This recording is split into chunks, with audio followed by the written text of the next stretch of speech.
Hola a todos y todas, siguiendo con el curso de Historia del Perú.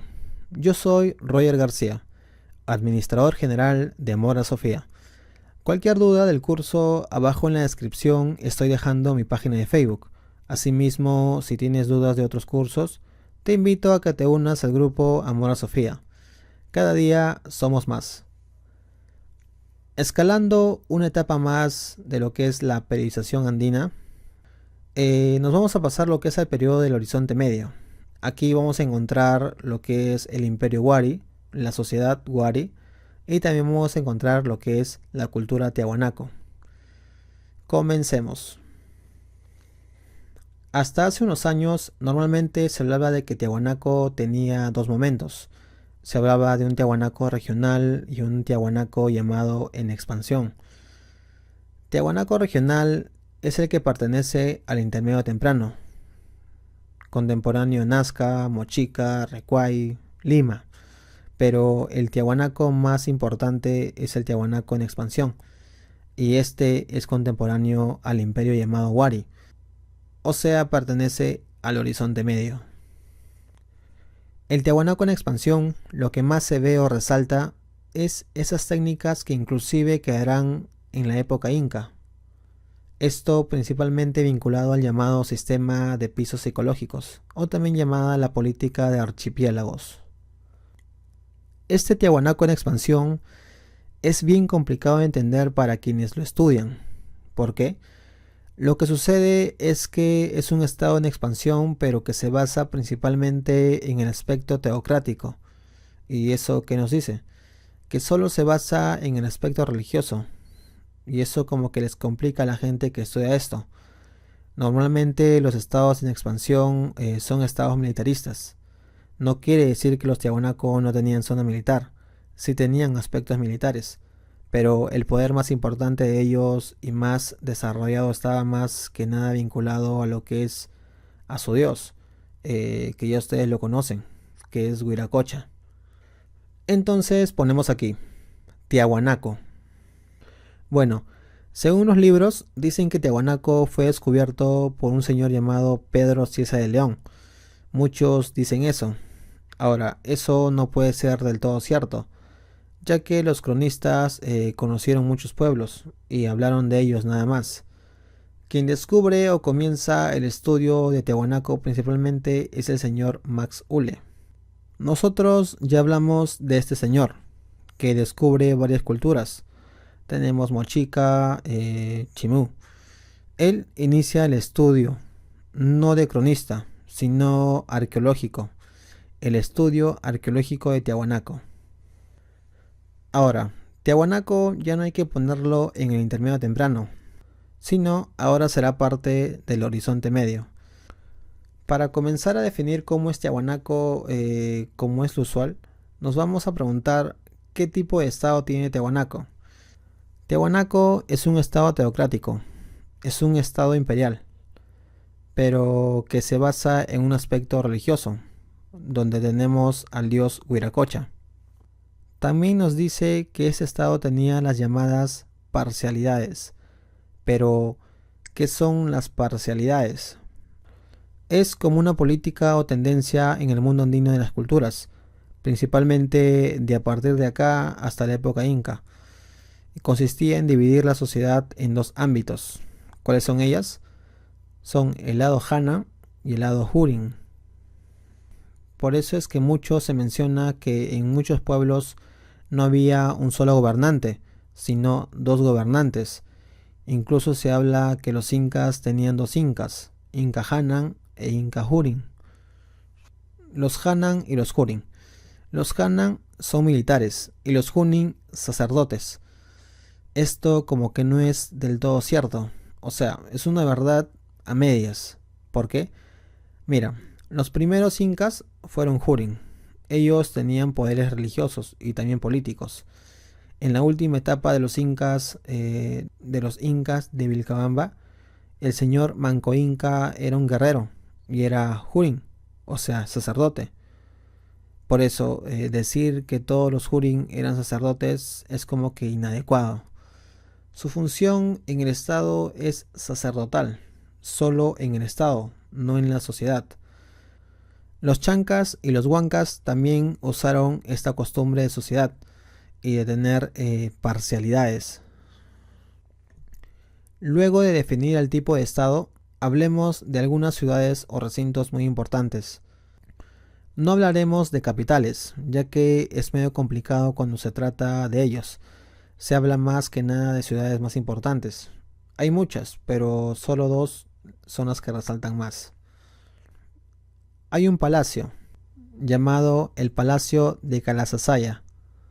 Aquí es donde se comenzó a construir un sitio religioso, llamada la Portada del Sol. Portada del Sol se comenzó a establecer en la zona de Calasasaya. Esta Portada del Sol es un trabajo hecho en piedra, pero los tiahuanaco tenían o tendrán una dificultad, una técnica que los incas conocerán después. Los incas no usaron cementos ni nada por el estilo. Ellos tallaban bien lo que es las piedras o construcciones y encajaba a la perfección. Ya, esta técnica los tiahuanaco no lo conocían. Por eso es que los tiahuanaco en casi todas sus construcciones usan las llamadas grapas, la cual servía para unir las piedras. Pero ¿de qué material están hechas estas grapas? Aquí entra una pequeña controversia. Sucede que en algunos libros ponen grapas de cobre y en otros ponen grapas de bronce. Lo que sucede es que el cobre en aleación con el estaño llega a bronce. Por eso es que hay que considerar los dos. En la cabecera de la portada o en la parte superior está un personaje que ya conocemos, el dios Huiracocha. ¿Y qué aspecto tiene Huiracocha en la Portada del Sol? O sea, el dios tiahuanaco tiene un aspecto antropomorfo. Por estas características es que Huiracocha recibe un montón de nombres, como Visco, por los ojos, Llorón, los báculos, el de las varas, un montón de sobrenombres, pero simplemente lo puedes llamar el dios Huiracocha. Una de las ciudades más importantes durante la época imperial de Tiahuanaco es Taipicala. Taipicala va a ser importante para el estudio de los incas. Hay un investigador, historiador llamado Waldemar Espinosa, que plantea que los incas son originarios de Taipicala. Taipicala era la ciudad más importante antes de la invasión de un pueblo que llega al altiplano. ¿Qué pueblo? En Puno hay dos etnias, pero una de ellas es mayoritaria, los Aymara. Entonces, Taipicala era un lugar muy importante, pero aquí se realiza una invasión hecha por los Aymaras. Si te preguntan, ¿los incas de dónde son originarios? De Taipicala. O también puedes poner la lengua que ellos usaban, la lengua de los incas, de la etnia inca, no del idioma imperial inca, que es el runasimi o quechua. El idioma de los incas de la etnia inca es el puquina. Según los lingüistas, los incas tenían tres idiomas. Hay uno que es el oficial para el imperio, que es el runasimi. Otro era lo que hablaban los incas con los curacas. Pero hay una lengua que solamente era de los incas. Solamente lo hablaban los orejones, y era el puquina. El puquina sería su lengua madre. Esta lengua es originaria del altiplano. Por eso es que también el señor Waldemar Espinosa dice que ellos son el habla puquina. La lengua de los tiahuanaco es puquina. Ellos, al igual que Chavín, también hacían monolitos. ¿Qué es un monolito? Una sola piedra. Acá tenemos algunos monolitos llamados así: Fraile, monolito Ponce y monolito Benet. Pero, ¿qué es esto? Es una especie de monolito que tiene forma de un sacerdote. Ahora pasamos a los aspectos económicos. En Tiahuanaco lo que más se ve es una actividad primordial, que es la ganadería, siendo la principal actividad. Pero también ellos practicaban la agricultura. Y también hay algo que destacaba más, que son las chacras elevadas, los llamados guaruguaru o camellones. Ya, lo que destacaba son los guaruguaru, Pero quizás lo más importante sea esta técnica que ya hemos hablado o mencionado muchas veces, el llamado control vertical de los pisos ecológicos. El señor que nos habló de esta técnica en el mundo andino es el señor John Murra. Este señor también tiene su aparición en el tema de los incas. Ya lo veremos más adelante. Entonces, el señor John Murra nos habla del control vertical de pisos ecológicos. Pero, ¿para qué hacían esto ellos? Si tú tienes diversidad de productos, ya no necesitas hacer intercambio, o sea, el trueque. Ya no hay un intermediario, o sea, consiguen el producto directamente. Los diversos productos de otras zonas, ellos lo pueden conseguir mediante el trueque, pero ellos ya no quieren hacer eso. Quieren conseguir esos productos de manera directa. Por eso lo que hacen los tiahuanaco es comenzar a colonizar la costa, sierra, selva, la zona de Bolivia, la zona argentina, la zona chilena. Y eso implicaba un cierto contacto con los wari. Lo que se va a mencionar en ese tema de los wari y tiahuanaco es que ellos nunca se enfrentaron, porque parece que había una especie de alianza, pero una alianza más por el plano religioso, porque ellos comparten el dios, que es Huiracocha. Esta técnica que se refiere el señor John Murra, que es el control vertical de pisos ecológicos, también es llamado así, política de archipiélagos. La política de archipiélagos, la idea es enviar gente a diferentes zonas. Esto también lo hacían los incas, pero ellos le pusieron otro nombre, los llamados mitmas o mitimaes. Con esto ya se puede apreciar el parecido, la influencia, pero los incas lo mejoraron. Como el objetivo es enviar gente a diferentes zonas, es una política de colonización.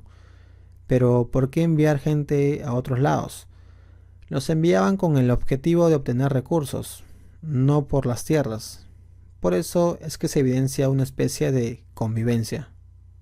Recuerda que esto del control vertical de pisos ecológicos te pueden preguntar en los incas, en Tiahuanaco o también en el mundo andino.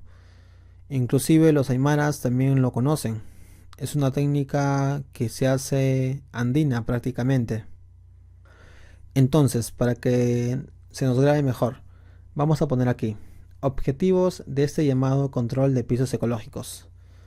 ¿Qué buscan ellos? Complementar la producción. Y mediante esto, ellos adquieren una diversidad de productos. Obtienen diversos productos de manera directa, sin intermediarios.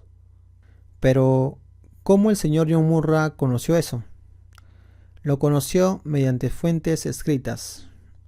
En la época española había unos señores llamados visitadores, que hacían las visitas.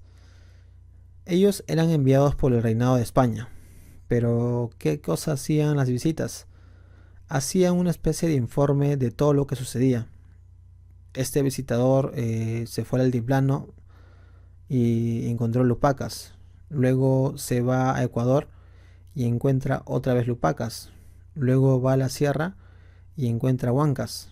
Se va a la selva y encuentra huancas de nuevo. Y lo que hace es consultar a la gente. Oye, ¿tú no eres de allá? ¿Tú no eres del centro? ¿Qué haces acá en la selva de Rioja? Los incas nos enviaron. Oye, ¿y tú? ¿No eres lupaca? ¿Qué es acá? No, esta técnica no es de incas, es de Tahuanaco. La técnica era enviar a diferentes lugares para producir, pero no solamente en agricultura, sino en ganadería, cerámica, algo más general. Esa visita fue el señor Garcidiez, y hay un señor que tradujo todo esto, el señor Waldemar Espinosa. Este señor era alumno de John Murra. Luego de que terminó de traducirlo, John Murra hace el libro. Por eso es que en la universidad se habla de esto. Si eres un buen alumno y tu profe te manda a hacer un trabajo difícil, no lo hagas excelente, hazlo a medias, porque tal vez te lo robe. Esto suele pasar. Luego tenemos algo llamado así, conservación de alimentos. Tenemos aquí el charqui, el chuño, papa seca, Aquí también hay un vaso ceremonial, el quero, hecho de madera antiguamente, ya luego se hace de arcilla y también se hace hasta de oro. Y por último, la etapa de la decadencia. Esta etapa de la decadencia sucede con la invasión de los aymaras. Cuando los aymaras invaden, quienes se enfrentan a ellos son los Hanan. Lo que sucede es que ellos ven que van a perder la guerra y lo que hacen es sacar 10 ayus y a esos 10 ayus los mandan a buscar nuevas tierras. De esos 10 ayus, 7 eran Urin y 3 eran Hanan. ¿Por qué? Porque la mayoría de Hanan siguieron peleando. ¿Quién gana la guerra? Los aymaras. ¿Y quién fundó la sociedad inca en el Cusco? Fue Manco Cápac, y Manco Cápac es Hurin.